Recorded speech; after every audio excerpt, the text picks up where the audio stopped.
Hi hello வணக்கம் நண்பர்களே, இது உங்கள் டப்ஸ் தமிழ். இன்னைக்கு நம்ம பார்க்க போற சீரிஸ் 2021ல ரிலீஸ் ஆன மவுஸ்ன்ற ஒரு கொரியன் டிடெக்டிவ் சீரிஸோட எபிசோட் 3 தான் பார்க்க போறோம். நம்ம பண்ண எபிசோட் 1 and 2 ஓட வீடியோ லிங்கை கீழே டிஸ்கிரிப்ஷன்ல கொடுத்துருக்கேன். தங்களுக்கு தெரியாத சட்டம் ஒன்றும் இல்லை. அதை பார்த்துட்டு வந்து இதை பார்த்தீங்கன்னா தான் ஒரு கண்டினியூட்டி கிடைக்கும். ஸோ பார்க்காதவங்க பார்த்துட்டு வந்து இதை பாருங்க. அதோட நம்ம மூவி சேனலோட லிங்கையும் கீழே கொடுத்துருக்கேன். போய் பார்த்து பிடிச்சா சப்ஸ்கிரைப் பண்ணிக்கோங்க. அப்புறம் டெய்லி ஒரு எபிசோட் போட்டா நல்லா இருக்கும்னு எல்லாரும் கேக்குறீங்க. எனக்கும் ஆசை தான். பட் மூவி சேனல் இந்த சேனல்னு 2 இருக்கு. ரெண்டுமே 2 கண்ணு மாதிரி. அதுக்காக இதையும் இதுக்காக அதையும் விட முடியாதுல்ல. ரெண்டையும் மெயின்டைன் பண்ணணும்னா ஒரு நாள் அதுலயும் ஒரு நாள் இதுலயும் வீடியோ போட்டாதான் கரெக்டா இருக்கும். அப்படின்னா இன்னைக்கு ஒரு எபிசோட் பாக்குறீங்கன்னு வைங்களேன், ஒரு நாள் விட்டு அடுத்த நாள் இன்னொரு எபிசோட் வந்துடும். இந்த ஒரு விஷயத்துக்கு மட்டும் கொஞ்சம் கன்வின்ஸ் ஆயிடுங்க, சரிங்களா? சோ இப்போ நம்ம பார்க்க போற எபிசோடோட கதை என்னன்னா, போன எபிசோட் பார்த்தவங்களுக்கு தெரியும். கில்லர் பண்ற எல்லா கொலையிலையும் அவனுக்கு கடவுள் மேல வெறுப்பு இருக்குன்ற மாதிரி சில க்ளூவை விட்டு வச்சிருந்தான், கரெக்ட்டுங்களா? பத்தாக்குறைக்கு கடைசியா பண்ண ஒரு கொலையில இதுக்கு முன்னால யாரெல்லாம் கொலை பண்ணி அவங்கள்ட்ட இருந்து என்னென்ன பொருளெல்லாம் எடுத்தானோ அது மொத்தத்தையும் கடைசி பாடியில வச்சிருந்தான். அவ்வளோ ஏன், அவனை பிடிக்கிற நினைக்கிற இன்ஸ்பெக்டருக்கே வாழ்த்து சொல்லியிருந்தான் ரத்தத்தால எழுதி. யார் தாண்டா அவன் அப்படின்னு இன்ஸ்பெக்டர் கில்லரை தேடிட்டு இருக்க, அடுத்த கில்லர் என்னெல்லாம் ஆட்டம் காட்டி ட்விஸ்ட கொடுத்தான். ஒன்னு ஹீரோவோ இல்ல இன்ஸ்பெக்டரோ கில்லரை நெருங்கினாங்களா இல்லையா? இதுதாங்க இந்த எபிசோடோட கதை. வாங்களேன், 3வது எபிசோட்ல நம்ம மூச்சை திணற வைக்கிற மாதிரி வச்சிருக்க ட்விஸ்ட் என்ன, உள்ள போய் பார்த்துருவோம். எபிசோட் 3 ஓபன் பண்ணா அதே சைக்கோ சின்ன பையனோட பிளாஷ்பேக்ல இருந்து கதை ஆரம்பிக்குது. அவனோட ஃபேமிலியே கொலை பண்ணான். அதை நம்ம பார்த்தோம். போலீஸ் அவனை அரெஸ்ட் பண்ணி விசாரிக்கும் போது நான் எந்த கொலையும் பண்ணலன்னு பையன் சொன்னான். அவன் சொல்றதா உண்மைன்னு டெஸ்ட்லயும் தெரிய வந்தது. பையனை ரிலீஸ் பண்ணிட்டாங்க. அதுக்கப்புறம் ஹெட் ஹண்டரோட ஃப்ரெண்டான பழைய டாக்டர் ஒருத்தரை நம்ம பார்த்திருந்தோம்ல, அவர் போலீஸ்ட்ட வந்து பேசியிருக்காரு. இதுதாங்க நடந்த மேட்டர்னு போலீஸ் சொன்னதும், அட என்னங்க நீங்க, உங்களுக்கு தெரியாதா?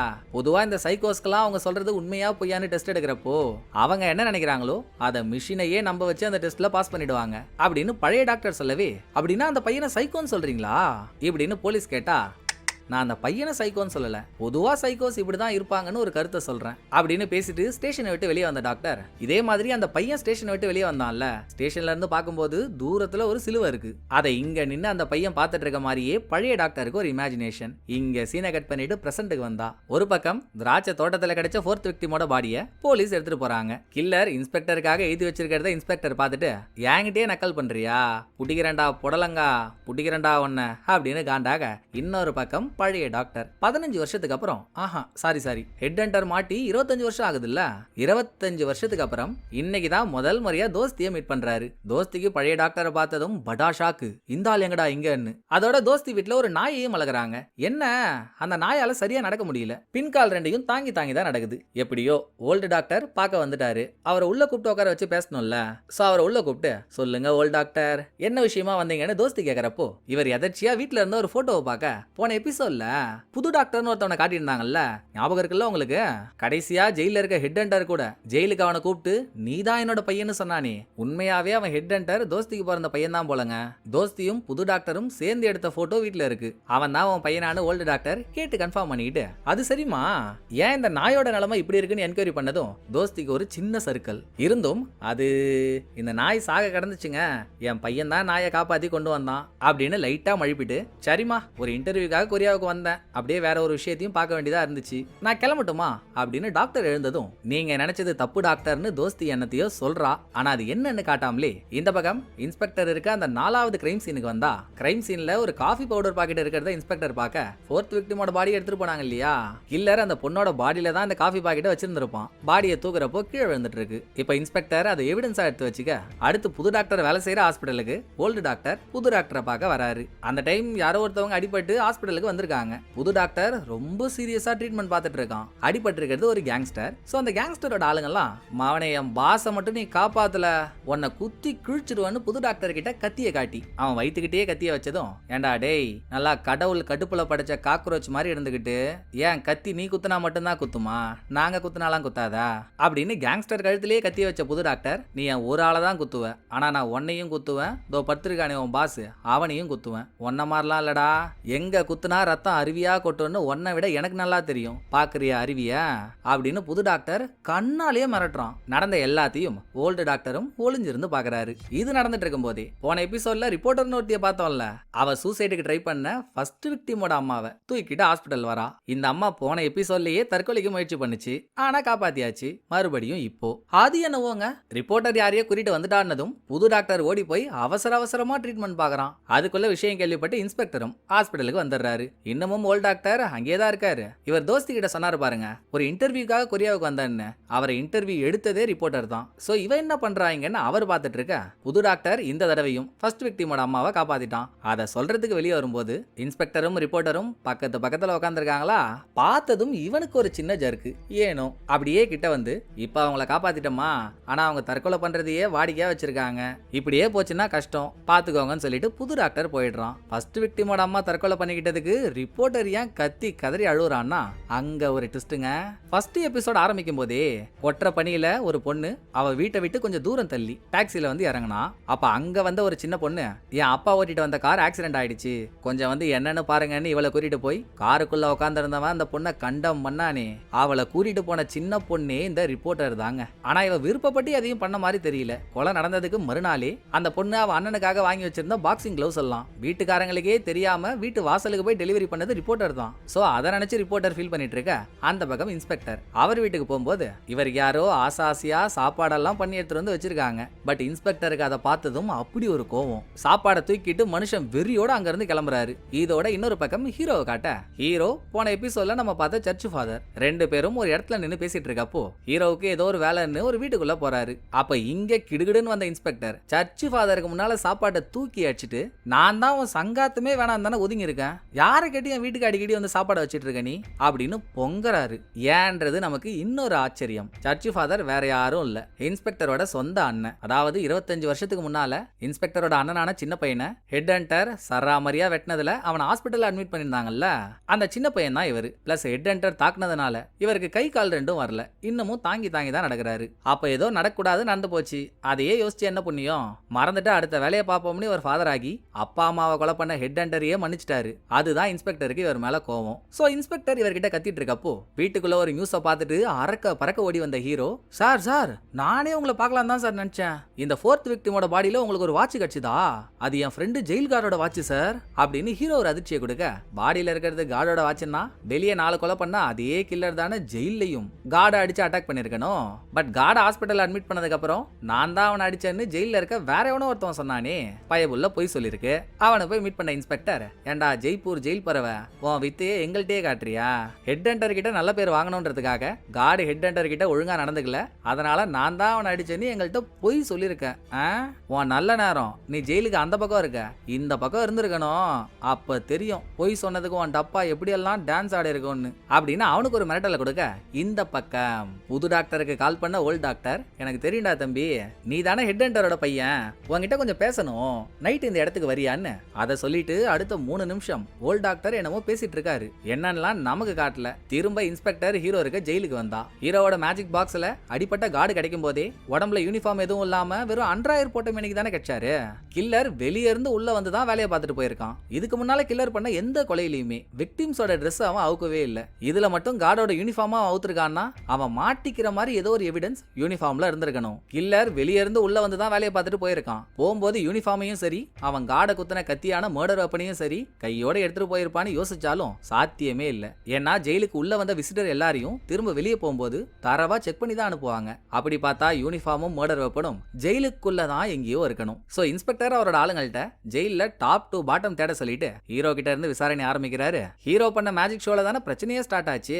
சோ எப்படி அந்த மேஜிக் பண்ணீங்கன்னு இன்ஸ்பெக்டர் கேட்டு, இது ஒரு தந்திரம் கலந்த மந்திர பொட்டிங்க, பொட்டிக்கு சென்டர்ல கண்ணுக்கு தெரியாத ஒரு கண்ணாடி இருக்கும், கண்ணாடிக்கு அந்த பக்கம் ஒரு ஆளை உட்கார சொல்லிட்டு திரும்ப பொட்டியை சுத்தி பொட்டியை ஓபன் பண்றப்போ மக்களுக்கு கண்ணாடிக்கு இந்த பக்கம் காட்டுவோம், பார்க்க ஆள் யாரும் இல்லாத மாதிரி இருக்கும் அப்படின்னு ஹீரோ சொன்னதும், அது சரி நீ சொல்றதை வச்சு பார்த்தா மேஜிக் ஷோ ஆரம்பிக்கிறதுக்கு முன்னாலேயே கில்லர் கண்ணாடிக்கு இந்த பக்கம் அடிச்ச கார்டோட உடம்ப வச்சிருந்திருக்கணும். ஷோ நடக்கும்போது நீ உள்ள ஒரு கைதியா உட்கார வச்சிருந்திருக்க, ஒரே நேரத்துல பெட்டிக்குள்ள 2 பேர் இருந்திருப்பாங்க, அப்ப பெட்டி வெயிட்டா இருந்திருக்கும்ல, நீ சுத்தும் போது உனக்கு அந்த வெயிட் தெரியலையா அப்படின்னு கேட்க, இதுலதான் வீல் இருக்கேங்க, உள்ள எவ்வளவு வெயிட் வச்சாலும் சரி நம்ம தள்ளும் போது அந்த வெயிட் தெரியாது அப்படின்னு ஹீரோ சொல்லவே இன்ஸ்பெக்டர் ஹீரோவையே உள்ள உட்கார வச்சு தள்ளி எல்லாம் பாக்குறாரு. ஹீரோ சொன்ன மாதிரி பொட்டி லைட்டா தான் இருக்கு. இது முடிய ஷோ ஆரம்பிக்கிறதுக்கு முன்னால பொட்டி பாதுகாப்பா இருக்கணும்னு ஹீரோ கார்டு 2 பேரும் பொட்டியை தூக்கிட்டு போய் வேற ஒரு இடத்துல வச்சாங்களே.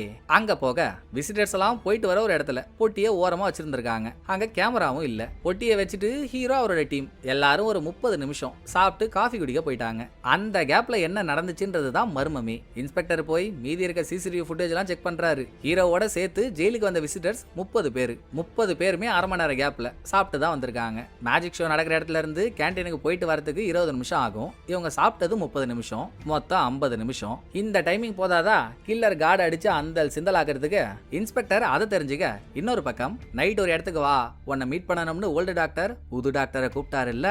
அது ஒரு அம்யூஸ்மெண்ட் பார்க்கு. அங்க ராட்டனத்து மேல ஏறி ஓல்டு டாக்டர் புது டாக்டருக்காக வெயிட் பண்ணிட்டு இருக்கும்போது நம்ம எதிர்பார்க்காத ஒரு ட்விஸ்ட். சம்பவ இடத்துக்கு வந்த புது டாக்டர் ராட்டனத்துக்குள்ளேயே வச்சு ஓல்டு டாக்டரோட கதையை முடிக்கிறான். அதோட பாடியை எங்கேயே போடல, கல்லை கட்டி ஒரு ஆத்துக்குள்ள இறக்கி விட்டுறான். இவனுக்கு ஏண்டா இந்த வேலைன்னு நமக்கே படபட பாயிடுது. அதை காட்டிட்டு ஜெயிலுக்கு வந்தா ஹீரோவுக்கு ஒரு உறுத்தல். கில்லர் பண்ற எல்லா கொலையிலையும் கொலை பண்ற விக்டிம்ஸோட கைய சிலுவை எந்த பக்கம் இருக்கோ அந்த பக்கம் பார்த்த மாதிரி திருப்பி வச்சான். ஆனா விக்டிமோட உடம்பு கிடைச்ச இடத்துல எந்த சிலுவையும் இல்ல. ஏன் இந்த ஒன்ன மட்டும் வித்தியாசமா பண்ணான்னு அதை இன்ஸ்பெக்டர் கிட்ட கேட்டா அவர்கிட்டயும் பதில் இல்ல. அப்படியே சீனை முடிச்சிட்டு பாக்ஸிங் ட்ரைனிங் பண்ணிட்டு இருக்க ஹீரோயின் கிட்ட போன எபிசோட்ல ஹீரோயின் மழையில நனையும் போது யாரோ ஒரு ஆளோட உருவத்தை யோசிச்சு பார்த்து பயந்தால. எபிசோட் முடியும் போது கூட அவன் இன்னும் 2 மாசத்துல ரிலீஸ் ஆக போற மாதிரி நம்ம பாத்திருந்தோமே. இன்னமும் அவனை நினைச்சுதாங்க பயந்துட்டு இருக்கா. யார் தான் அந்த பொம்மி பாலியன் டம்மி பீஸ் என்னதான் பண்ணான்னு தெரியவே மாட்டேங்குது. பட் அவனை நினைச்சு ஹீரோயின் டிஸ்டர்ப்டா இருக்கான்றது மட்டும் கன்ஃபார்ம். இப்படியே ட்ரைனிங் முடிச்சுட்டு வெளியே வந்ததும் இவளுக்காக வாசல்லையே வெயிட் பண்ணிட்டு இருந்த ஹீரோ, என்னம்மா கையில அடியெல்லாம் பட்டு இருந்துச்சு, இப்ப எப்படி இருக்குன்னு அக்கறையோட விசாரிச்சு ஹோட்டல் கூட்டிட்டு போயிட்டு ஹீரோயினுக்கு சாப்பாடெல்லாம் வாங்கி கொடுக்க. இப்ப இங்க நடக்க போற ஒண்ணு பல பேரோட கனவுல கூட நடக்காத ஒண்ணு. அப்ப பிடிச்சி ஹீரோயின் ஹீரோவை பிடிக்காத மாதிரி தானே பேசிட்டு இருந்தா. குய்யால என்ன நினைச்சாலும் தெரியல. சடனா ஹீரோ கிட்ட என்ன கல்யாணம் பண்ணிக்கிறியான்னு கேக்குறா. ஹீரோவுக்கு ஒன்னும் புரியல. ஏன் என்ன கல்யாணம் பண்றதுல உனக்கு என்ன பிரச்சனை? நான் அழகா இல்லையா? நான் நல்லா சமைப்பேன்டா, உன்னை சூப்பரா பாத்துப்பேன் அப்படின்னு ஹீரோயின் சீரியஸா பேசினதும், ஏமா நீ வேற விளையாடுற, நீ எனக்கு தங்கச்சி மாதிரிமா அப்படின்னு ஹீரோ ஒரே போடா போட்டு நம்ம சாபத்தெல்லாம் வாங்கி கட்டிக்க. அடுத்து ஹீரோயின் இன்ஸ்பெக்டரை பாக்குறதுக்கு ஸ்டேஷன் வாசல்ல போய் நிக்கிறா. உள்ள இருக்க இன்ஸ்பெக்டரை பார்க்கலாமா வேணாமான்னு இவளுக்குள்ள ஒரு தயக்கம். உள்ள இன்ஸ்பெக்டர் கேஸ் ஆராய்ஞ்சிட்டு இருக்கும்போது அவரை பார்க்க வந்த ரிப்போர்ட்டர், என்னாஜி ஜெயில விசாரணைலாம் பலமா போது போலியே அப்படின்னு போட்டு வாங்க, இதை நாங்க வெளியே யார்கிட்டயுமே சொல்லியே, உனக்கு எப்படி தெரிஞ்சதுன்னு இன்ஸ்பெக்டர் கேட்டா, இன்ஸ்பெக்டர் கூடவே இருக்க வேற ஒரு போலீஸ்காரன் வேலையை பார்த்துட்டான். இப்ப அவனே பக்கத்துல வந்து, மேடம் உங்களுக்கு காஃபி எடுத்துட்டு வரட்டா அப்படின்னு கேட்டு ரிப்போர்ட்டர்கிட்ட குழஞ்சதும், இத்தனை வருஷமா நான் இங்க வேலை பார்க்கறேன், ஒரு நாள் ஃபார்மாலிட்டிக்கு கூட எனக்கு காஃபி வேணுமான்னு கேட்டதில்ல, இன்னைக்கு என்ன பண்றான் பாத்தியா அப்படின்னு டென்ஷன் ஆன இன்ஸ்பெக்டருக்கு காஃபின்ற வார்த்தையை கேட்டதும் தான் ஒரு விஷயம் ஞாபகம் வருது. கிரைம் சீன்ல 4th விக்டிமோட கையில இருந்து ஒரு காஃபி பாக்கெட் விழுந்துச்சு. இன்ஸ்பெக்டர் அதை எவிடன்ஸா எடுத்து வச்சிருந்தாரு இல்ல, அதை கார்லயே வச்சிருக்காரு. வெளியே வந்து கார்ல இருக்க அதை எடுத்துட்டு இன்ஸ்பெக்டர் உள்ள போறப்போ செடிக்கு பக்கத்துல அந்த பக்கமா திரும்பி நின்ன ஹீரோயினை பார்க்க ஹீரோயினோட ஃபேஸ் சரியா தெரியல.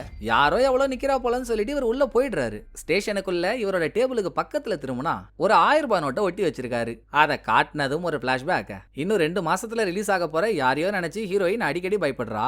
அவன் ஹீரோயினோட சின்ன வயசோட தொடர்புடையவன். அவனை அரெஸ்ட் பண்ணதே இன்ஸ்பெக்டர் தான் நினைக்கிறேன். ஏன்னா அவன் அரெஸ்ட் ஆகி போனதும் சின்ன பொண்ணா இருந்த ஹீரோயின் ஒரு 1000 ரூபாயை இன்ஸ்பெக்டர் கிட்ட கொடுத்துட்டு, எனக்கு ஒரு சத்தியம் பண்ணுங்க, நாளை பின்ன இவன் எப்ப ஜெயில இருந்து ரிலீஸ் ஆனாலும் எனக்காக நீங்க அவனை கொலை பண்ணணும் அப்படின்னு மழலை குரல்ல கேட்டிருக்கா. இத்தனை நாள்ல ஹீரோ அதை மறந்தே போயிட்டாரு. இப்ப நோட்டை பார்த்ததும் தான் அவன் கதை என்னாச்சுன்னே நமக்கு தெரியாம போயிடுச்சு அப்படின்னு இன்டர்நெட்ல அந்த ஆளை பத்தி சர்ச் பண்ணி 2 மாசத்துல அவன் ரிலீஸ் ஆக போறான்னு தெரிஞ்சதும், அட பாவமே, அப்ப வெளியே ஒளிஞ்சு நின்னுட்டு இருந்த பொண்ணு ஹீரோயின் தானா, கவனிக்காம விட்டுட்டேமேடான்னு வெளியே வந்தா ஹீரோயினை காணோம். சரி பாத்துக்கலாம்னு இன்ஸ்பெக்டர் ஸ்டேஷனுக்குள்ள போனா இவரோட டீம்மேட் ரிப்போர்ட்டருக்கு காஃபி ஒன்னு போட்டு எடுத்துட்டு வந்து கொடுத்துட்டு எந்த காஃபி பாக்கெட்ல இருந்து காஃபியை கொட்டினானோ அதை கையில வச்சிருக்கான். இன்ஸ்பெக்டருக்கு அதை பார்த்ததும் பிபி தாறுமாறா ஏறுது. அட ஒவ்வாம வந்த ஓனா, அந்த பாக்கெட்டை ஏன்டா எடுத்து காஃபி போட்ட?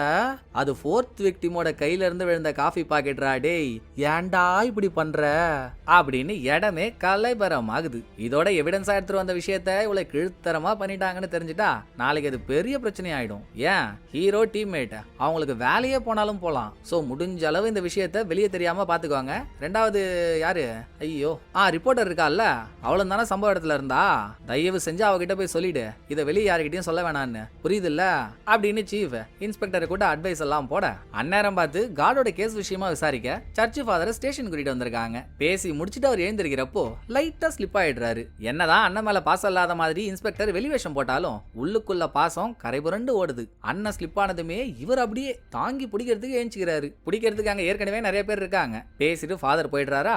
அடுத்து இன்ஸ்பெக்டர் ரிப்போர்ட்டரை பார்த்து, உன் காலில் கூட உடறம்மா, வெள்ளாட்டுத்தனமா ஏதாச்சும் பண்றேன்னு நியூஸை வெளியே சொல்லிடாத, கொஞ்சம் கருணை காட்டுன்னு கெஞ்சிட்டு இருக்க. இதுக்கப்புறம் இன்ஸ்பெக்டரே கார்டை அட்மிட் பண்ணிருக்க ஹாஸ்பிட்டலுக்கு போனா அங்க ஹீரோ உட்காந்துருக்காரு. கார்டோட உடம்பு கிடைக்கும் போதே கையில 2 விரல்கள் வெட்டப்பட்டு இருந்துச்சு இல்லையா. ஒரு விரலை கையோட எடுத்துட்டு வந்துட்டாங்க, இன்னொரு விரலை லேட்டா தானே எடுத்துட்டு வந்தாங்க. சோ ஒரு விரலை கையில அட்டாச் பண்ணியாச்சு, இன்னொரு விரலை பண்ண முடியல. இதுல இன்ஸ்பெக்டருக்கு என்ன ஒரு டவுட்னா, எதுக்காக கில்லர் 4th விக்டிமோட பாடியில கார்டோட வாட்சை வச்சு கார்டு கிட்ட நம்மள நெருங்க விட்டான்றது தான். அதை யோசிச்சுக்கிட்டே கார்டோட கண்டிஷனை பத்தி வேற ஒரு டாக்டர் கிட்ட என்கொயரி பண்ண, எனக்கு தெரிஞ்சு இவனை அடிச்சவன் இவன் செத்துட்டான்னு நினைச்சுதாங்க விட்டுட்டு போயிருக்கான். இதை தவிர மீதி தகவல் தெரியணும்னா அவனுக்கு ஆபரேஷன் பண்ண புது டாக்டர் தான் விசாரிக்கணும். ஆனா அவர் இன்னைக்கு வேலைக்கு வரல, வந்தா உங்களுக்கு தெரியப்படுத்துறோம்னு சொல்லிடுறாங்க. அப்புறம் அங்கேயே அட்மிட் ஆயிருக்க ஃபர்ஸ்ட் விக்டிமோட அம்மாவை மீட் பண்ண இன்ஸ்பெக்டர், ஏங்க கொஞ்ச நேரம் கை காலை வச்சுக்கிட்டு சும்மாவே இருக்க மாட்டீங்களா, தற்கொலை பண்ணிக்கிட்டா எல்லாம் முடிஞ்சிருமா, உங்க பையனை கொலை பண்ண கொலைகாரனை நான் எப்படி கொலை பண்றேன்னு நீங்க பார்க்க வேணாம், அதை பார்க்கறதுக்காகவாச்சும் உயிரோட இருங்க.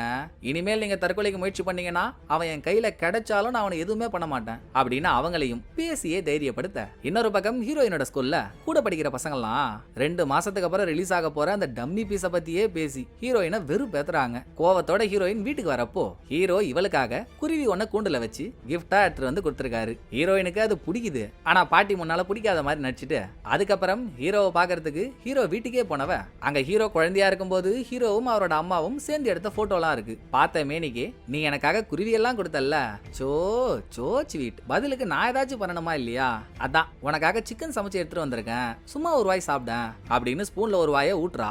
ஏங்க சிக்கனை வாயில வச்சதும் கரையுது. கோச்சிக்காதீங்க, சும்மா தான் ட்ரை பண்ணேன். சிக்கன் அவ்வளோ டேஸ்டா இருக்கு, ஹீரோவுக்கு ரொம்ப பிடிக்குது. நாம அவன் கை அற்புதம் செஞ்சிருக்கே, எப்படிமா இதுன்னு ஹீரோ கேட்க, நல்லா இருக்குல்ல, எப்படி நல்லா இல்லாம இருக்கும், நீ கொடுத்த குருவியாச்சே அப்படிதான் இருக்கும்னு ஹீரோ கொடுத்த குருவியை கொண்டு சமைச்சு எடுத்துட்டு வந்ததா ஹீரோயின் சொல்றா. குடுகுடுன்னு ஹீரோ வாந்தி எடுக்கிறதுக்கு ஓடிடுறாரு. பட் நம்ம எல்லாருக்குமே தெரியும் ஹீரோயின் குருவியெல்லாம் சமைக்கல, நல்லா ப்ளூ ஃபிலிம்ல நடிக்க வந்த புதுமுக மாதிரி இருந்துகிட்டு கல்யாணம் பண்ணிக்கிறியாடான்னு கேட்டா என்ன தங்கச்சி நான் சொல்றேன் அப்படின்னு ஹீரோவை வெறுப்பேத்துறதுக்காக தான் போய் சொல்லியிருக்கா. இங்க இப்படி காதல் போயிட்டு இருந்தா அங்க ஒரு மோதல் ஆயிடுது.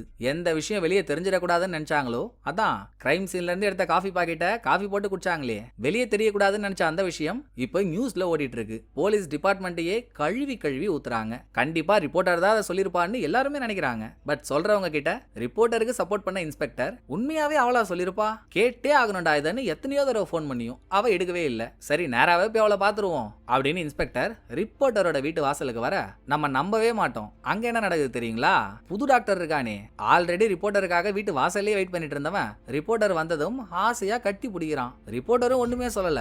அப்படின்னா இவங்களுக்குள்ள ஒரு ரிலேஷன்ஷிப் ஓடிட்டு இருக்கு. என்ன இத பார்த்த இன்ஸ்பெக்டருக்கு தான் இதயமே வெடிக்கிற மாதிரி ஆயிடுச்சு. அதுக்கு ஒரு பிளாஷ்பேக் போறாங்க. கொஞ்ச நாளைக்கு முன்னால இன்ஸ்பெக்டரும் ரிப்போர்ட்டரும் கொலை நடந்த ஒரு கிரைம் சீன்ல இருக்கும்போது, வாயண்டா நம்ம ஒரு நாள் டேட் பண்ணி பார்ப்போம் அப்படின்னு ரிப்போர்ட்டர் இன்ஸ்பெக்டரை கூப்பிட்டுருக்கா. யாரு, ஒன்ன மாதிரி ஒரு பஜாரி கூட டேட் பண்ணி என் வாழ்க்கைய நான் நாசம் பண்றதுக்கா, அதெல்லாம் செட் ஆகாதுன்னு இன்ஸ்பெக்டர் மறுத்துட்டாரு. சே, அப்பவே இவளுக்கு ஓகே சொல்லியிருக்கலாம், சொல்லியிருந்தா நம்ம கூடவே இருந்திருப்பா. கண்ணு கெட்டதுக்கு அப்புறம் சூரிய நமஸ்காரம் பண்ணி என்ன புண்ணியம், போனது போச்சு ஆனது ஆச்சு, சந்தோஷமா இருக்கட்டும் அப்படின்னு இதை பார்த்துக்கிட்டே பிரசன்ட்ல இன்ஸ்பெக்டர் கிளம்பினதும் மறுநாள் காலையில தூங்கி எழுந்த ரிப்போர்ட்டர் ஜன்னலோர நின்றுட்டு இருந்த புது டாக்டரை பார்த்துக்கிட்டே, அவன் தான் ஹெட் ஹண்டரோட பையன்னு ரிப்போர்ட்டருக்கு தெரியும். இவனை கண்டுபிடிச்சு இவன் கண்ணு முன்னால இவன் அப்பனை போட்டு தள்ளணும் தானே இன்ஸ்பெக்டர் காத்துக்கிட்டு இருக்காரு. இவன் தான் அவன் இன்ஸ்பெக்டருக்கு தெரிஞ்சிட்டா என்ன ஆகுமோன்னு பயந்துகிட்டு இருக்கா. அதோட ஜன்னல் பக்கத்துல நின்றுட்டு இருந்த புது டாக்டர் வெளியே வேடிக்கை பார்த்துக்கிட்டே இவன் ஒரு விஷயத்தை யோசிச்சு பாக்குறான். அங்க ஒரு மரண ட்விஸ்டுங்க. இது வரைக்கும் கில்லர் கொலை பண்ண விக்டிம்ஸோட போட்டோ எல்லாத்தையும் கொலை பண்ணதுக்கு அப்புறம் எடுத்த போட்டோஸ் வீட்டு ரூம்ல ஒட்டி வச்சு கில்லர் அதை வெறிக்க வெறிக்க பாக்குறான். யாரா அந்த கில்லர்னு கில்லரோட முகத்தை காட்டினா வேற யாரும் இல்ல, இந்த புது டாக்டர் தாங்க அது. இவன் பழைய டாக்டரை கொலை பண்ணும் போதே நமக்கு ஒரு சந்தேகம் வந்துச்சு இல்ல, அது இப்போ உறுதி ஆயிடுச்சு. பண்றதெல்லாம் பண்ணிட்டு ஒண்ணும் தெரியாத பப்பா மாதிரி இங்க ரிப்போர்ட்டர் கிட்ட குழஞ்சுகிட்டு இருக்கான். என்ன ஆக போதோ பொறுத்திருந்து பாப்போம். பட் இதுல இன்னொரு ஹைலைட்டான விஷயம் என்ன தெரியுங்களா, காஃபி பாக்கெட்டை பத்தி வெளியே வந்த நியூஸ ரிப்போர்ட்டர் தான் சொல்லிருப்பான்னு எல்லாரும் நினைச்ச மாதிரி இன்ஸ்பெக்டரும் நினைச்சாரே. ஆனா ரிப்போர்ட்டர் மூலியமா அது வெளியே வரல. ஏன்னா இவளே இப்பதான் இன்டர்நெட்ல அந்த நியூஸ் வெளியே வந்ததை பாக்குறா. அப்புறம் போன் எடுத்தா இன்ஸ்பெக்டர் கிட்ட இருந்து 7-8 போன் வந்திருக்கு. திரும்ப இவ பண்ணும்போது அவர் தான் காதல் தோல்வியில இருக்காரு, போனை எடுக்கல. இதோட போலீஸ் அலட்சியமா இருந்திருக்காங்கன்ற நியூஸ் வந்ததும் இன்ஸ்பெக்டரை சஸ்பெண்ட் பண்ணிட்டானுங்க. கேஸ் ஃபைல கூட எடுத்து பார்க்க விட மாட்டானுங்க. அதுல இன்ஸ்பெக்டர் ஒரு போலீஸ்ட முறைச்சிட்டு இருக்கப்போ வேற ஒரு போலீஸ் டிபார்ட்மெண்ட்ல வேலை செய்யற இவரோட ஜூனியர் கிட்ட இருந்து உதவி கேட்டு ஒரு கால் வருது. எல்லாம் பழைய டாக்டரோட கொலையை பத்தி தான். அம்யூஸ்மெண்ட் பார்க்ல இருக்க ஒரு ராட்டினத்துல வச்சு புது டாக்டர் பழைய டாக்டரை கொலை பண்ணிட்டான். பாடி ஆத்துல தூக்கி போட்டிருந்தாலும் ரத்த கரெல்லாம் இன்னும் அங்கேயே தானே இருக்கும். பார்க்க கிளீன் பண்ண வந்த ஒருத்தர் பார்த்துட்டு போலீஸ்க்கு கம்ப்ளைண்ட் கொடுத்திருக்காரு. இந்த பார்க்குக்கு பக்கத்திலேயே டாக்டர் ரெண்டுக்காக எடுத்த ஒரு காரும் நின்னுட்டு இருந்திருக்கு. சந்தேகப்பட்டு கிடைச்ச பிளட் சாம்பிள அவரோட டிஎன்ஏ கூட வச்சு மேட்ச் பண்ணி பார்த்தா ரெண்டும் சேம்னு தெரிய வந்திருக்கு. சோ ஓல்டு டாக்டரை தான் போட்டு தள்ளிட்டாங்கன்னு கண்டுபிடிச்சிட்டாங்க. ஆனா யாருன்னு தெரியாம தான் ஜூனியர் இன்ஸ்பெக்டரோட ஹெல்ப்பை கேட்டிருக்கான். கிரைம் சீனை பார்த்தே இன்ஸ்பெக்டருக்கு ஒரு மேட்டர் புரியுது. இந்த நைட்ல யாருமே இல்லாத அம்யூஸ்மெண்ட் பார்க்குக்கு பழைய டாக்டர் கார் எடுத்துட்டு வந்திருக்காருன்னா இவர் சீக்கிரட்டா யாரையோ மீட் பண்ண வந்திருக்காருன்னு. கூடவே கொலை நடந்த இடத்துல ஒரு ஜிப்பும் கிடைச்சிருக்கு. போலீஸ்காரங்க பழைய டாக்டர் எந்த ஹோட்டல்ல தங்கியிருந்தாரோ அங்க போய் அவர் யூஸ் பண்ற எல்லா ட்ரெஸ்ஸையும் நோண்டி நொங்க எடுத்துட்டாங்க. அவரோட ட்ரெஸ் எதுல இருந்தும் ஜிப்பு மிஸ் ஆன மாதிரி தெரியல. சோ இது கொலை பண்ணவனோட ஜிப்பா தான் இருக்கணும். ஒரேடியா அவர் தங்கியிருந்த ஹோட்டலுக்கும் போய் சிசிடிவி கேமராஸ்லாம் செக் பண்ணி பார்த்துருவோம்னு இன்ஸ்பெக்டர் அதை செக் பண்ண அப்ப ஹவுஸ் கிளீனிங் லேடி ஒருத்தவங்க பழைய டாக்டர் தங்கியிருந்த ரூம் கதவை தட்டுறாங்க. டாக்டர் வெளியே வரும்போது போன்ல யார்கிட்டயோ பேசிக்கிட்டே தான் வராரு. சோ ஹவுஸ் கிளீனிங் லேடியை புடிங்க, டாக்டரோட கால் ரெக்கார்ட்ஸை செக் பண்ணுங்க, மிச்சத்தை அப்புறம் பார்த்துப்போம்னு இன்ஸ்பெக்டர் சொல்ல அங்க ஹீரோயினோட ஸ்கூல்ல ஒரு பிரச்சனை. ஹீரோயின் கூட படிக்கிற ஒரு பொண்ணோட மூஞ்செல்லாம் அடிச்சு உடைச்சிட்டா. அவங்க அம்மா பிரின்சிபலுக்கு முன்னால உட்காந்து பஞ்சாயத்து பண்ணிட்டு இருக்கு. ஸ்கூலுக்கு போன பாட்டி என் பேத்தியை மன்னிச்சிருங்க அப்படின்னு அம்மா பொண்ணு 2 பேர்கிட்டையும் காலில் விழுந்து மன்னிப்பு கேட்க, ஆயா உனக்கு அறிவு இருக்கா இல்லையா, அவளுங்கள்ட்ட நீயா போய் மன்னிப்பு கேட்கற? அந்த பொண்ணு ஸ்கூல்ல என்னை பத்தி தேவையில்லாம புரணி பேசிட்டு இருந்தா, எனக்கு பிடிக்கல அதான் அடிச்சிட்டேன். இதுக்காக என்ன ஸ்கூலை விட்டு தூக்குனாலும் பரவாயில்ல, இவனுங்க என்ன தூக்குறது, எனக்கு இந்த ஸ்கூலே வேணாம், நான் கிளம்புறேன் அப்படின்னு ஹீரோயின் கோச்சிக்கிட்டு வெளியே வரா. வந்துச்சு பாருங்க பாட்டிக்கு ஒரு கோவம். அம்மா பொண்ணு 2 பேரோட தலைமுடியையும் பிடிச்சு, ஏண்டி கூட்டு குடும்ப குந்தானிங்களா, என் பேத்திய பத்தி புரணி பேசி அவளை கோவமாகிட்டு நல்லவளுங்க மாதிரி உட்காந்து பஞ்சாயத்து பண்றீங்களா அப்படின்னு சண்டை போட்டு தலைமுடியெல்லாம் கலைஞ்சு வெளியே வந்த பாட்டி, உடுமா அவளுங்க ஏதோ பேசிட்டு போறாளுங்க, நீ வீட்டுக்கு வா, நான் உனக்கு சமைச்சு போடுறேன்னு பாட்டி கூப்பிடுறப்போ ஹீரோயின் உருனே இருக்கா. இப்படியே இருந்தா எப்படிமா, கொஞ்சமாச்சு சொல்றத மதிக்கிற நல்ல பொண்ணா இருமா அப்படின்னு பாட்டி கருத்தூசி போட்டதும், ஏன் சொல்ல மாட்டேன், நான் நல்ல பொண்ணா இருந்ததுனால தான் எனக்கு இவ்வளோ பிரச்சனை, நான் நல்ல பொண்ணா இருந்ததுனால தான் என் சின்ன வயசுல ஒரு பொருளை வாங்க அந்த இடத்துக்கு போனேன், நான் போனதுனால தான் பிரச்சனையே, சும்மா இன்னும் என்ன நல்ல பொண்ணாவே வச்சிருந்து என்ன சா வச்சிருவல்ல அப்படின்னு பாட்டி கிட்ட செம்மையா கத்திட்டு போயிடுறா. இவ ஈஸியா பாக்ஸிங் ட்ரைனிங்க்கு போயிடுறா. பாட்டி போன் மேல போனா போட்டு எடுக்கவே இல்லை. ஏன் தான் இவளுக்குள்ள இப்படி ஒரு கோவம் அப்படின்னு பாட்டி ஒரு பர்சனல் டைரி ஒன்று வச்சிருக்கு. அதை எடுத்து பார்த்ததும் தான் பாட்டிக்கு தெரியுது, அடங்கொப்ப நன்னான இந்த டம்மி பீஸ்ன்னு 2 மாசத்துல ரிலீஸ் ஆக போறானா, அதான் பேத்தி இப்படி பயந்து போயிருக்கா. வரட்டும் வெளியே வந்ததும் இந்த கத்தியால அவனை குத்தி போட்டி எடுக்கல பாத்துக்கிறேன்னு பாட்டி பிக்ஸே ஆயிடுது. இங்க இன்னொரு பிரச்சனையும் இருக்கு. ஹீரோயின் கிளாஸ்மேட்டை அடிச்சுட்டா, அவ மூஞ்சில காயமாயிடுச்சு. சோ அந்த பொண்ணோட அம்மா, என் பொண்ணோட ஹாஸ்பிட்டல் பில்ல கட்டுறதுக்கான காசை உங்க சார்பில் இருந்து நீங்க கொடுக்கல, நான் ஹீரோயின் மேல போலீஸ் கம்ப்ளைண்ட் கொடுத்துருவேன்னு மிரட்டி அனுப்பியிருக்கு. பாட்டி கிட்ட அவ்வளவு காசு இல்ல, வேலைக்கு போய் சம்பாரிச்சு தான் கொடுக்கணும். அதுக்கு கிளம்புறப்போ எதர்ச்சியா அங்க வந்த ஹீரோ, நான் பாட்டி காலில் அடியெல்லாம் பட்டுச்சு சரியாயிடுச்சா அப்படின்னு பாசமா விசாரிக்க, அதை உடுப்பா இங்க என்னென்னமோ நடந்துட்டு இருக்கு, நீ காலில் பட்ட தம்மா தொண்டு காயத்தை பத்தி பேசுற, நீ இந்த வயசான பாட்டிக்காக ஒரு ஹெல்ப் பண்ண அப்படின்னு பாட்டி ஹீரோ கிட்ட எதையோ கேட்டுட்டு வேலை தேடி ஒரு ஏஜென்சிக்கு போகுது. பாட்டி தெரிஞ்சுதான் இங்க வந்திருக்கியா, இங்க நல்லா இருக்கவங்களுக்கே வேலை கிடைக்கல, உனக்கு வயசாயிடுச்சு, காலில் வேற அடிபட்டு விஸ்கி நடந்துட்டு வர, உன்னை யாரு பாட்டி வேலைக்கு எடுத்துப்பா, டைம் வேஸ்ட் பண்ணாத பாட்டி, கிளம்பு பாட்டின்னு சொன்ன ஏஜென்சில வேலை செய்யற பொண்ணு சொல்லிட்டு அது ரெஸ்ட் ரூமுக்கு போயிடுது. அந்த டைம் பார்த்து இங்க ஒரு கால் வர, யாரோ வீட்டு வேலைக்கு ஒரு ஆளை கூப்பிடுறாங்க. நேக்கா பாட்டி அட்ரஸ் வாங்கிட்டு அங்க போனா காசு சம்பாதிச்சிடலாம்னு இது தனியாவே அந்த வீட்டுக்கு போகுது. இங்க ஹீரோ பாட்டி ஹீரோ கிட்ட ஒரு ஹெல்ப் கேட்டுச்சுல்ல, என் பேத்தி எங்க போனானே தெரியலப்பா, அவளை கண்டுபிடிச்சா அவன் நல்லா இருக்காளான்னு பாரு, அதான் பாட்டி கேட்ட help. So heroine boxing training பண்ற இடத்துக்கு போன ஹீரோ அவ கூப்பிட்டான்னு பாக்ஸிங்ல அவ கூட ஸ்பேரிங்க போட்டு முத்துன்னு வாங்கிட்டு அதுக்கப்புறம் ஆசை தீர அடிச்சிட்டல்ல, இப்ப நான் சொல்றதை கேளு, உனக்கு என்ன உன் பாட்டி மேல அப்படி ஒரு கோவம், உன் பாட்டி உன் மேல எவ்வளவு பாசம் வச்சிருக்காங்க தெரியுமா, அன்னைக்கு கூட நீ பிரிட்ஜில் மழையில நனைகிறப்போ உன்னை கூப்பிட அவசரமா வரணும்னு நடந்து வந்து அவங்க காலை உடச்சிக்கிட்டாங்க, அதை உங்ககிட்ட சொன்னாங்களா, ஏன் சொல்லல, நீ மனசு கஷ்டப்படக்கூடாதுன்னு, நீ என்னடான்னா எப்ப பாரு பேமெண்ட் வாங்காத பெரிய நடிகை மாதிரி முறுகிக்கிட்டே சுத்துற, ஒன்னு தெரிஞ்சுக்கமா, ஒருத்தவங்க நம்ம கூட இருக்கும்போது நமக்கு அவங்க அருமை தெரியவே தெரியாது, நம்மளை விட்டு அவங்க போனாதான் அருமை தெரியும், போனதுக்கு அப்புறம் போயிட்டாங்களேன்னு ஃபீல் பண்றதை விட இருக்கும்போதே அவங்கள சந்தோஷமா வச்சுக்க பாரு அப்படின்னு கதையா சொன்ன ஹீரோ. ஹீரோயின் கிளம்புறப்போ, ஏமா இருமா நான் அப்படியே போறேன், ஒன்னும் இல்ல அன்னைக்கு என்ன கல்யாணம் பண்ணிக்கிறியான்னு கேட்டியே சீரியஸாவா கேட்டா அப்படின்னு கடைசியா ஹீரோ ஒரு கொக்கிய போடா டால்டான்ட்டு ஹீரோயின் போயிடுறா. இந்த பக்கம் பாட்டி கிட்ட வந்தா, போயும் பாட்டி எந்த வீட்டுக்கு வேலைக்கு போகுது தெரியுங்களா, கொலகார பக்கியான புது டாக்டரோட வீட்டுக்குங்க. கரெக்டா பாட்டி போறப்போ புது டாக்டர் கூட எவனோ ஒருத்த உட்காந்து பேசிட்டு இருக்கான். வேலைக்கு ஆளை கூப்பிட்டது புது டாக்டர் இல்ல, அவன் அம்மா போன் பண்ணி வர வச்சிட்டாங்க போல. சரி நீ கிளம்புன்னு புது டாக்டர் அவன் ஃப்ரெண்டை வெளியே அனுப்ப, அப்ப சோஃபால இருக்க ஒரு ஜாக்கெட்டை நமக்கு காட்டுறாங்க. இது நடந்துட்டு இருக்க சேம் டைம் ஸ்டேஷன் ஸ்டேஷன்ல இருக்க இன்ஸ்பெக்டருக்கு கால் பண்ண ஜூனியர், சார் நீங்க டாக்டர் கடைசியா யார்கிட்ட பேசினாருன்னு கண்டுபிடிக்க சொன்னீங்கல்ல, கண்டுபிடிச்சிட்டேன் சார். அவன் பேரு புது டாக்டர்னு சொன்னதும் இன்ஸ்பெக்டருக்கு ட்விஸ்ட் ஆயிடுது. ஏன்னா கார்டுக்கு ஆபரேஷன் பண்ணதும் புது டாக்டர் தானே, எப்படி ஒரே ஆள் 2 இடத்துல லிங்க் ஆகுறான்னு இன்ஸ்பெக்டருக்கு ஒரு சந்தேகம். புது டாக்டரை பார்க்க முடிவு எடுத்துறாரு. அதை சொல்ல புது டாக்டரை கால் பண்ண, அப்பதாங்க செத்த விக்டிம்ஸோட போட்டோவெல்லாம் இவன் ஒரு ரூமுக்குள்ள ஒட்டி வச்சிருக்கான்ல, ரூமுக்குள்ள போயிட்டு வெளியே வந்து கதவை மூட கதவு லாக்ல சாவிய போடுறான். திடீர்னு போலீஸ்ல இருந்து கால் வந்ததும் இவனுக்கு ஒரு பயம். சாவிய லாக்ல போட்டவன் அதை அப்படியே மறந்துட்டு இன்ஸ்பெக்டரை பார்க்க கிளம்புறான். போகும்போதே பாட்டி செய்யற வேலைக்காக கவர்ல கொஞ்சம் பணத்தை போட்டு அதை டேபிள்ல வச்சுட்டு, பாட்டி எனக்கு ஒரு முக்கியமான வேலை இருக்கு, நான் கிளம்புறேன், நீ வேலையை முடிச்சுட்டு போன்னு சொல்லிட்டு இவன் நடைய கட்டுறப்போ, அட இருப்பா வெளியே பாதம் உரையிற அளவுக்கு பனி பெய்யுது, நீ என்னடானா வெறும் சட்டியோட போற, இந்த ஜாக்கெட்டை போட்டுக்கோ அப்படின்னு சோஃபால இருந்த ஜாக்கெட்டை பாட்டி புது டாக்டருக்கு போட்டு விட, அவன் போனதுக்கு அப்புறம் டேபிள்ல இருந்த பணத்தை பாட்டி எடுத்து பாத்துருது. அப்பாடி அப்பா, இதுல என்ன இவ்வளவு பணம் இருக்கு, பையன் பெரிய இடம் தான் போலியே, அவன் வரதுக்குள்ள வீட்டுல எல்லா இடத்தையும் கிளீன் பண்ணிட்டா இங்கேயே பர்மனண்டா வேலைக்கு சேர்ந்துடலாம், நமக்கு தேவையான பணமும் கிடைச்சிரும் அப்படின்னு பாட்டி ஒரு கணக்கு போடுது. இன்னொரு பக்கம் ஸ்டேஷன்ல இருந்து ஹீரோக்கு கால் பண்ண ஒரு போலீஸ், தம்பி எங்கப்பா இருக்க, இந்த எவிடன்ஸான காஃபி பாக்கெட்டை நாங்க வீணாகிட்டோன்ற நியூஸ் வெளியே வந்ததுல இருந்து கேஸை வேற டிபார்ட்மெண்ட்டுக்கு மாத்திட்டாங்கப்பா, இது சம்பந்தப்பட்ட எவிடன்ஸ் எல்லாத்தையும் கேக்குறாங்க, உன் ஃப்ரெண்டோட விரல் ஒண்ணு ஒட்டாமலே இருந்துச்சுல்ல, அதுவும் எவிடன்ஸ் தான், ஹாஸ்பிட்டல்ல தானே இருக்குது, அதை வாங்கி ஸ்டேஷன் எடுத்துட்டு வந்து கூடாம்பா அப்படின்னு இவர் கேட்க, அந்த பக்கம் புது டாக்டர், இனிமேல் என்ன இவன் பேர் புது டாக்டர், கில்லர்னே வச்சுப்போம். இன்ஸ்பெக்டரை பார்க்க போன கில்லர் அவர் கேட்கிற கேள்விகள்லாம் திணறி ஹெட் மாஸ்டர்ட்ட மாட்டின 8ஆம் கிளாஸ் பையன் மாதிரி முழிச்சிட்டு இருக்கான். ஃபர்ஸ்ட் இன்ஸ்பெக்டர், உனக்கு பழைய டாக்டர் தெரியுமான்னு கேக்குறாரு. அவர் ஒரு ஃபேமஸான டாக்டர், சோ எல்லாருக்குமே அவரை தெரிஞ்சிருக்கும், எனக்கு அவரை பர்சனலாலாம் தெரியாதுன்னு கில்லர் சொல்ல, அப்படியா, ஆனா பழைய டாக்டர் உன் நம்பருக்கு கால் பண்ணிருக்காருப்பா, 3 நிமிஷம் 23 செகண்ட் 2 பேரும் பேசிருக்கீங்க, என்ன பேசுனீங்க அப்படின்னு இன்ஸ்பெக்டர் கேட்டதும், திரும்பவும் சொல்றேன்,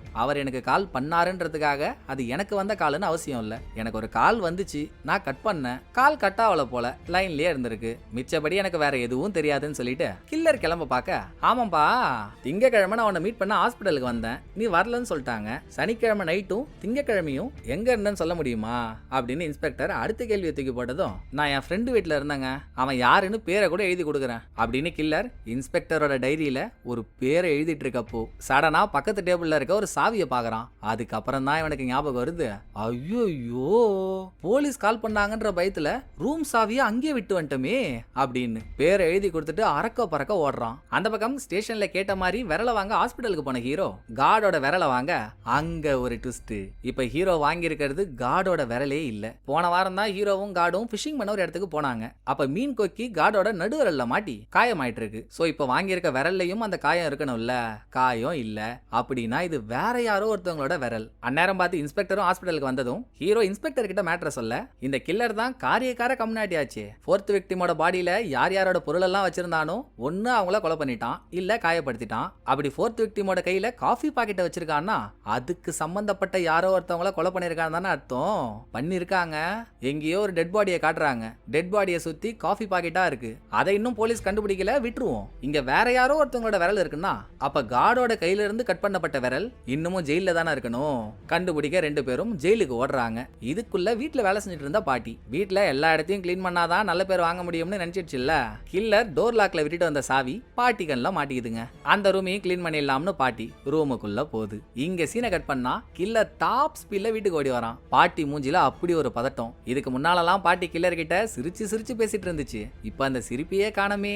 சார் நான் வேலையெல்லாம் முடிச்சிட்டேன் சார், வேற ஏதாச்சும் வேலைன்னா சொல்லுங்க, நான் கிளம்புறேன்னு திரும்பி ஒரு பேரு மூச்சை விட்டுட்டு வீட்டை விட்டு வெளியே போகுது. கில்லர் பாட்டிக்காக வச்ச பணத்தை கூட பாட்டி எடுத்துட்டு போல. அதுலயே கில்லருக்கு டவுட் வரதானே செய்யும். குடுகுடுன்னு கீழே இருக்க ரூமுக்கு ஓடினவன் அங்க இவன் ஒட்டி வச்சிருந்த போட்டோல 4th விக்டிமோட போட்டோ மிஸ் ஆனதா பாத்துறான். பாட்டி போட்டோவை தூக்கிடுச்சு. இதால நம்ம மாட்டிக்க போறோம்னு தெரிஞ்சும் கில்லர் சும்மா இருப்பானா, வெளியே போன பாட்டிய ஃபாலோ பண்ண ஆரம்பிக்கிறான். இந்த டைமிங்ல ஜெயிலுக்கு போன ஹீரோவும் இன்ஸ்பெக்டரும் ஜெயில ஒரு சர்ச் இருக்கு, அங்கதான் காணாம போன கார்டோட விரல் இருக்கும்னு எல்லா இடத்துலயும் தேடிட்டு இருக்க. அதுக்குள்ள பிரேயருக்கு டைம் ஆயிடுச்சுன்னு 2 பேரையும் சர்ச்சை விட்டு அனுப்பிடுறாங்க. இங்க எவ்வளவு பெரிய பிரச்சனை போயிட்டு இருக்கு. இப்ப இவனுங்க பிரேயர் பண்றதா ரொம்ப முக்கியமானு இன்ஸ்பெக்டர் காண்டாகி சர்ச்சை விட்டு வெளியே வந்து கத்திக்கிட்டு இருக்கப்போ அங்க ஒரு வெறியான ட்விஸ்ட். இன்ஸ்பெக்டர் கத்துறத முன்னால நின்னு கேட்டுட்டு இருந்த ஹீரோவோட கையில மேல சவுத்துல இருந்து ரத்தமா சொட்டுது. சம்பந்தமே இல்லாம மேல இருந்து எப்படா ரத்தம் வருது அப்படின்னு ஏனிய போட்டு இன்ஸ்பெக்டர் மேல போனா ஜெயில எங்கெங்கயோ தேடிட்டு இருந்தாங்கல்ல கார்டோட யூனிஃபார்மையும் அவரை குத்தன கத்தியையும். யூனிஃபார்மை கீழே வச்சு கில்லர் அதுக்கு மேலதாங்க கத்திய சொருகி வச்சிருக்கான். யூனிஃபார்ம்ல இருந்த கார்டோட ரத்தம் தான் சருவல்ல வடிஞ்சு வந்து ஹீரோவோட கையில சொட்டு. ஒட்டிருக்கு. பாட்டி பஸ்ஸை பிடிச்சி வீட்டு ஸ்டாப்ல வந்து இறங்கிடுது. அந்நேரம் பார்த்து செம்ம மழை, இருட்டா வேற ஆயிடுச்சு. பஸ்ல இருந்து இறங்கி பக்கத்துல தெரிஞ்ச கடை ஒண்ணுத்துக்கு பாட்டி போனா கடையே மூடி இருக்கு, ஆள் யாருமே இல்ல. நல்லா சேட் எக்ஸாம்ல சென்டம் வாங்கின பழம் மாதிரி மூஞ்ச வச்சுக்கிட்டு கொடூர கொலைகள் பண்றான்ல கில்லர். அவனுமே பாட்டியை தேடிக்கிட்டு அங்க வந்துடுறான். அவனுக்கு பயந்து ஒரு ஓரமா ஒளிஞ்சிட்டு இருந்த பாட்டி ஹீரோவுக்கு கால் மேல காலா பண்ணியும் ஹீரோ போன் எடுக்கல. ஒரு கட்டத்துல ரூமுக்கு வந்த ஹீரோ பாட்டி அத்தனை போன் பண்ணிருக்கிறத பார்த்துட்டு இப்ப இவர் போன் பண்றாரு, பாட்டி போன் எடுக்கல. பட் ஹீரோ அந்த பக்கமா திரும்பி நின்னு போன்ல எதையோ பாக்குறாரு.